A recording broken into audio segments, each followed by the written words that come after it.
Welcome to the Real News Network and Happy New Year to all of our great viewers. Thanks for joining us.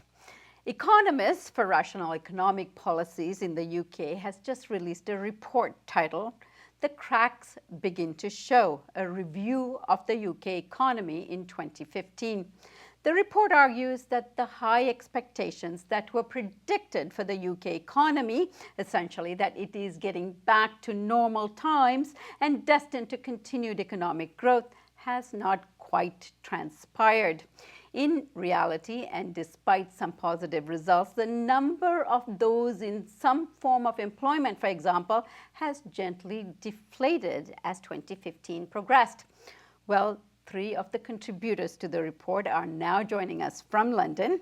And first, we have John Weeks. John is a regular contributor to the Real News Network, so you've seen him before. John Weeks is a professor emeritus at SOAS, University of London, and his most recent book is Economics of the 1%, How Mainstream Economics Serves the Rich, Obscure Reality, and Distorts Policy. Then we have Özlem Onaran. She is a professor of economics at the University of Greenwich and director of Greenwich Political Economy Research Centre. And finally, we have Jeremy Smith. He is currently co-director of Prime Economics, a policy research house in macroeconomics, and formerly he served as the Secretary General for the Council of European Municipalities and Regions. Thank you all for joining us today. Thanks for having us. So, Jeremy, let me begin with you. Give us a synopsis of the findings of the report to begin with. Yes, well, it's written by different authors, so there's no one absolute overarching story. But generally, we share a perspective that the government in Britain has adopted relative austerity policies which have been, we would argue, unsuccessful in their own terms in reducing deficits and debt, anything like at the pace that the government originally planned, but at the same time leading to major reductions in public services and to services for the poorest in our community. Yet at the same time, the government seems to have got away very much with a sort of discourse that everything's going splendidly. And looked at from one or two points of view, there seemed at one point to be something behind their story, namely that actually the employment figures were improving considerably and unemployment in numerical terms was coming down. And for a couple of years, GDP started after the slowest recovery ever from a recession to go at a reasonable nick, although that was largely, we would say, on the back of sort of promoting asset bubbles in property, etc., in housing and other bubbles. But during the course of this year, we've seen that, as you said in the opening, the sort of steady, disappointing decline, a step down, so that in each quarter, the rate of annual increase of economic activity has declined.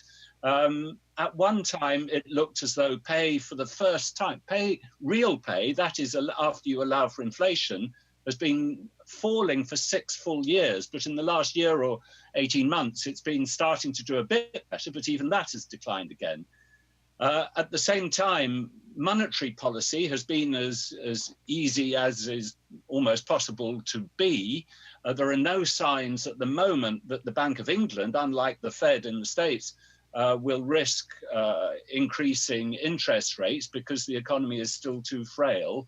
And therefore, I think overall we've argued that our economy, insofar as it's recovered, has been back on the old model of laying debt on households again, starting to get that.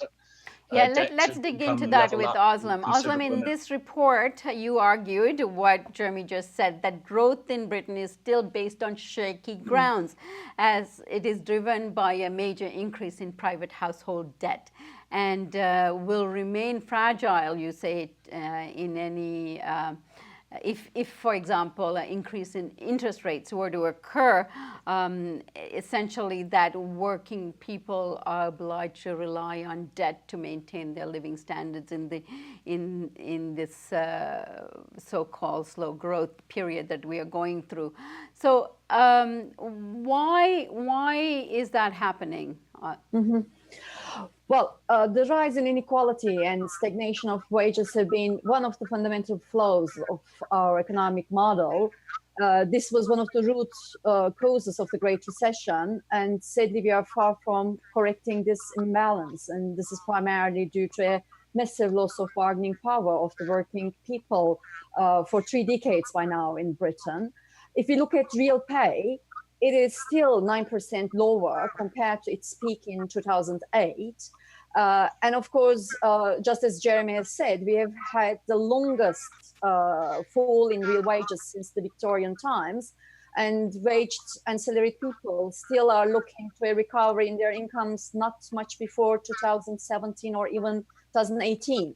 So we have had a lost decade in terms of incomes of working people.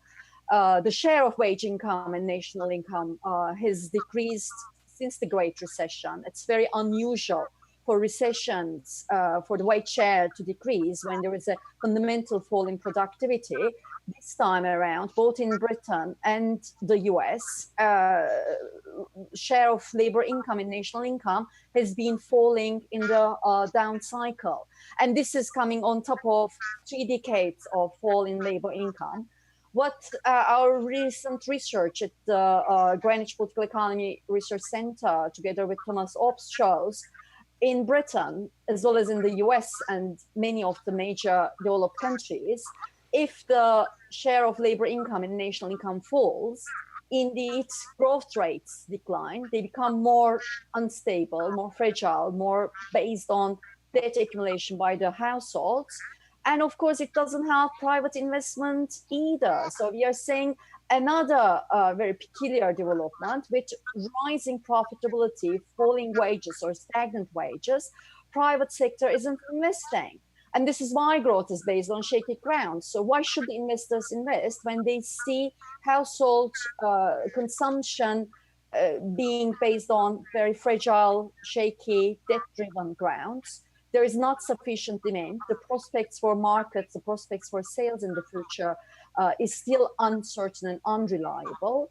And of course, this wage strength is coming on top of another major development in our economies. This is the financialization of the economy. Firms are seeing their profitability increasing, but they're using their profits to speculate. They're buying the shares of other companies, or they're buying their own shares back instead of investing in physical machinery and equipment. So obviously, we are talking about another puzzle in Britain, the productivity puzzle, but indeed there is no puzzle. If there's not enough demand and there is ample room for speculation and financial activities, firms will not invest. Perversely, their financial incomes is also not helping them to invest.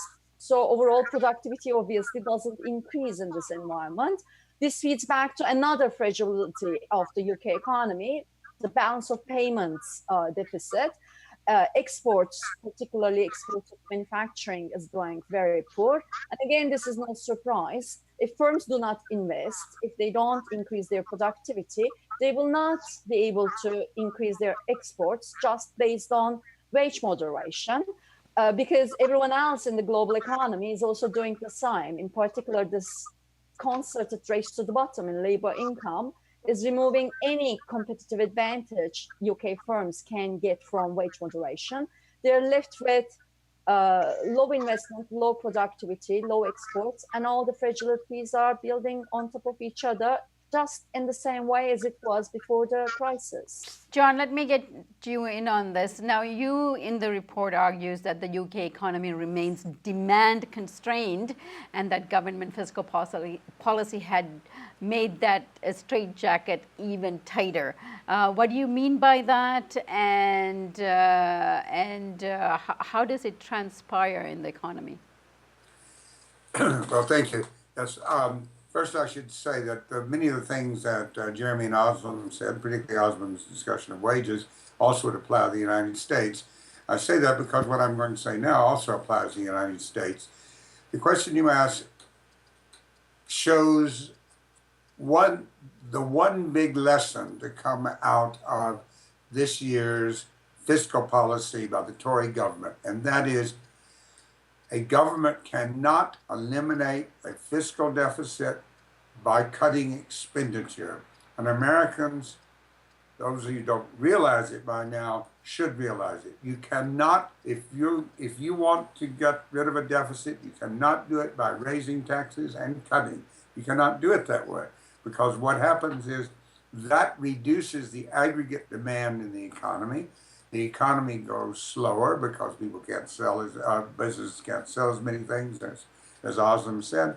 And as a result of incomes growing slower, taxes grow slower, and unemployment continues to be a problem, and you have to pay unemployment compensation. So you have to continue to pay level of benefits associated with the recession without getting generation of tax revenue. And I think that has been what has happened in the United States over the last 7 or 8 years. So that is the message. Why it is happening, perhaps we can go into that more later, but I would say partly it is a failure of the chancellor, George Osborne, to understand economics, but it is more the fact that he understands politics very well. He has a political agenda. His political agenda is to destroy the welfare state. And as you've seen in the United States, particularly with the loony Republicans in the House of Representatives, you use a deficit, give an excuse for destroying the welfare state. And the great thing about using a deficit as an excuse to destroy the welfare state is that as you cut expenditure, the deficit doesn't go away. So you can keep saying, oh, we have to cut even more and even more and even more. And that is exactly what George Osborne has been doing. It's a very clear message. We want to destroy the welfare state. All right, John, I'm going to end this segment now, and then we're going to pick it up in terms of the political implications of the findings from your report and how that will transpire in the political arena in the UK coming up.